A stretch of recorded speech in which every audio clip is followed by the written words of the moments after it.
Yes, there is. For who? For both of you, or?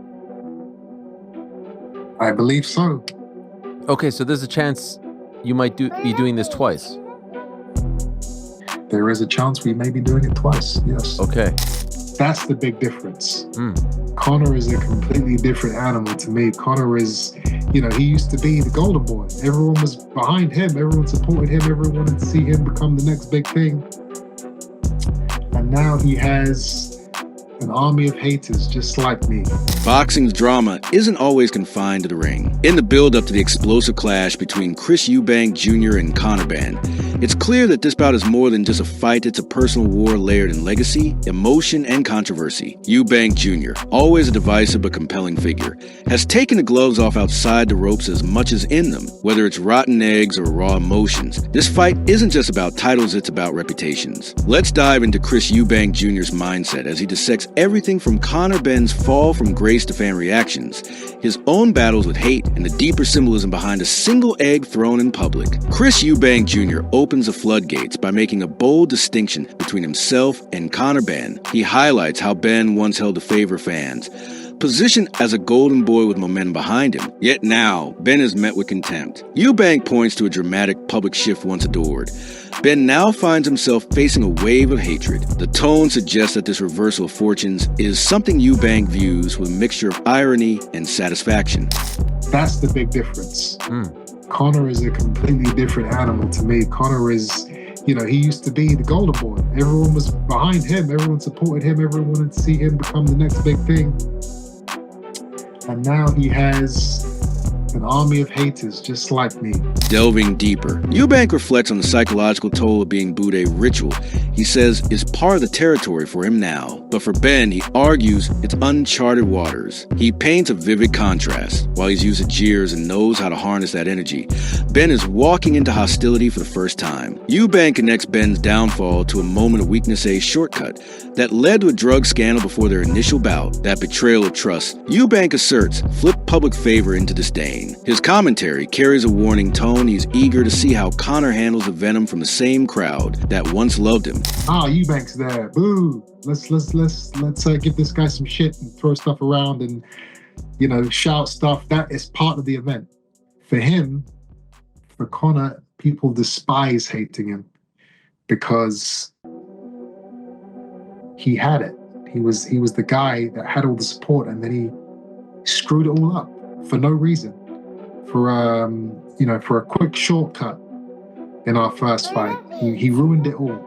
So people hating him, and it's going to be the first time he's going to be booed into an arena.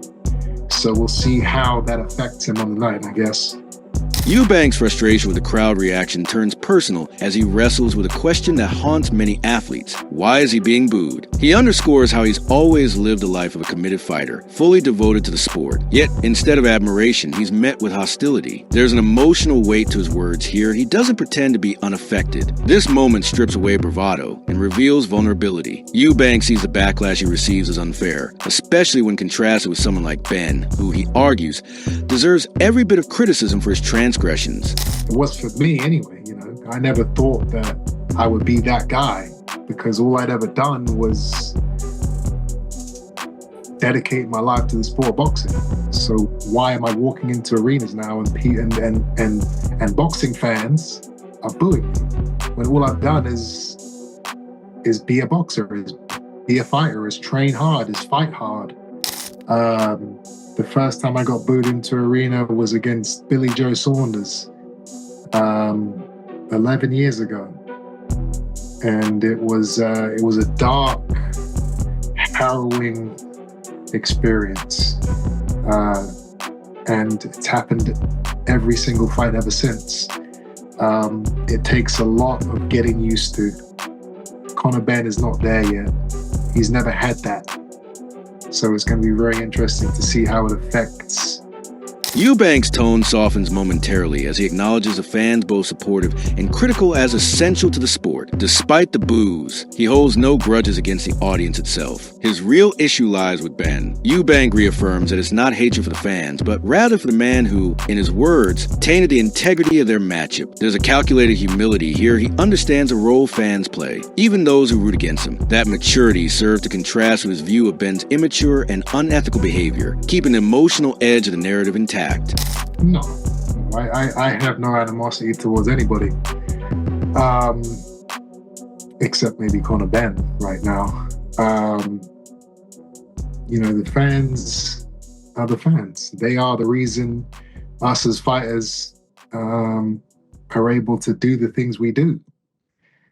The people that are booing me and wanting to see me lose, they're still paying their ticket. In a more candid moment, Eubank clarifies that his feelings go beyond mere animosity. He openly admits to disliking Benn and doesn't sugarcoat the depth of his disdain. The root, once again, is the alleged cheating. Eubank frames the incident not as a mistake, but conscious act of dishonesty. This, to him, isn't just a competitive rivalry, it's moral warfare. The line is clear. In his mind, Benn crossed it, and trust can't be rebuilt. The anger is restrained but sharp, giving the storyline a deeply personal and ethical dimension. No, animosity and hating somebody are two different things. Of course, I do not like Conor. Of course, I have disdain for this man. He tried to cheat. He did cheat in our first fight 2.5 years ago. He took performance-enhancing drugs. He was caught, and the fight got called off.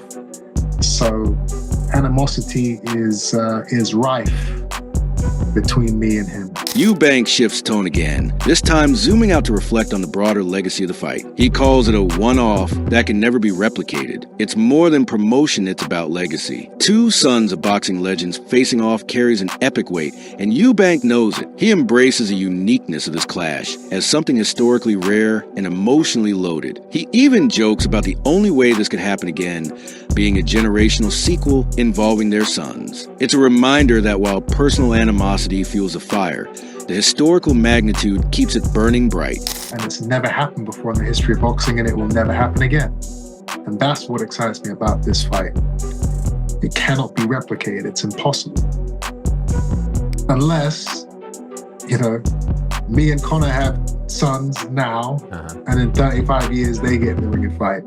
But that's not going to happen. So, never say never, but it's so impossible to think about. This is a one-off fight. I'm excited, man. I'm ready. Is there a rematch clause for either of you? When asked about the possibility of a rematch, Eubank confirms that there's a clause in place. The way he delivers this information is calm and professional, but the underlying message is clear. He's ready to do it again if necessary. This suggests confidence, foresight, and perhaps even an assumption that Benn won't be able to handle the intensity the first time. The existence of the clause adds strategic depth to the fight, showing that both camps understand how explosive and lucrative this rivalry could be if it stretches beyond one night. Yes, there is. For who? For both of you, or? I believe so. Okay, so there's a chance you might be doing this twice. There is a chance we may be doing it twice, yes. Okay. The infamous egg incident is finally addressed with theatrical flair. Eubank describes how he had a jacket filled with eggs, some even rotten, symbolizing just how premeditated the act was. It wasn't a heat-of-the-moment prank. It was calculated and, in his eyes, poetic justice. That he only used one as part of the drama, he had the means to go further, but chose restraint. This moment blends humor, spectacle, and symbolism, becoming a defining moment in the build-up to the fight. Eubank isn't just throwing eggs. He's throwing messages. I had multiple eggs in my pockets. Okay. The Louis Vuitton jacket I had was filled with at least 9. Some of them rotten, some of them were, old. Oh, wow. But I only had time to grab one in that particular instance. I would have loved to have grabbed more, and I thought, when I was thinking about it, the dream was to be able to just unleash. But one was all I could muster, and one was enough.